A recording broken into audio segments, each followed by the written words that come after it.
everyone! Good morning and welcome to my presentation on crisis communications and its development in the public relations industry. Before we delve into crisis communications, we must remind ourselves of the basic understanding of public relations. The widely accepted definition of public relations is that public relations is a strategic communication process that builds mutually beneficial relationships between organizations and its publics. So basically, a company uses public relations to relay messages about its products, its message, its future, and the business itself to its publics. The public then responds to these messages either positively or negatively, and public relations helps companies navigate through these messages and sentiments and helps companies respond accordingly. With more access to information, there is also more access to crisis information. One, because the internet and social media allow us to report on news quickly, but also because people today demand to know the inner workings of the companies that they are giving their money to and investing the time in supporting. The expertise and range of services of crisis communications have also grown with this access to more information, becoming either an in-house part of a company or even an entire agency devoted to crisis communication and management. So today, we'll talk about some of the best practices of crisis communications and why they're so important. So really, when we say crisis, what does that mean? Basically, it is a threat to the operations of an organization. Now, historically, this makes sense because most of the crises in history would have to do with a product recall or a company going out of business. Today, a crisis can also be reputational and can be in the form of a para-crisis on social media. Now, I know I'm not the only person in the room who has used social media to reach out to companies when I'm dissatisfied with its product or customer service, and in fact, we use this tactic because we know that the company we're reaching does not want this bad press on social media, so we hope for a quick response from them.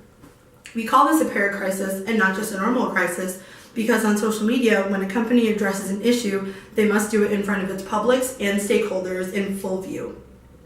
This could be why many companies try to deflect this bad press on a newsfeed by finding the users who have complained about the company and try to move the complaint to a direct message instead of having the thread exist in the newsfeed of a platform.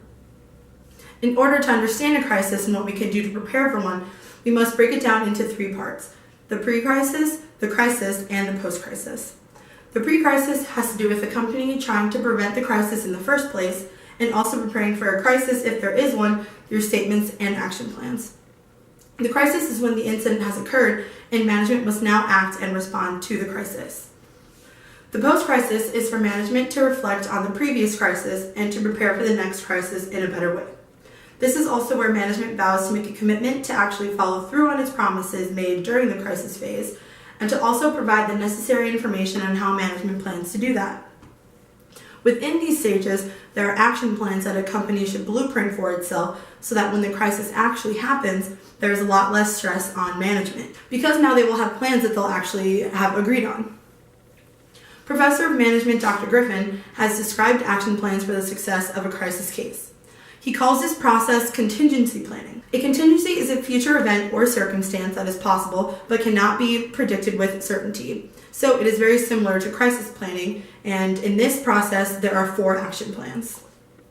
Action Plan 1 is where management develops the organization's basic plans that reflect its business model.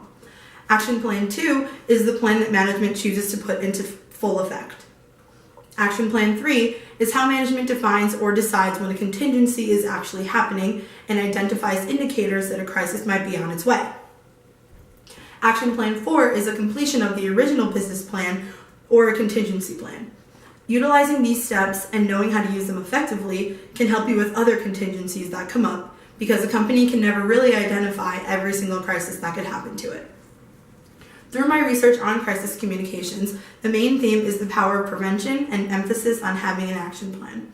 Listening to your team of advisors and creating a plan together to increase a better internal communication atmosphere can also lessen the pressure on a management team, because when everyone in the company knows and understands what's going on, the better your company as a whole will do with relaying the message to the company's publics and stakeholders.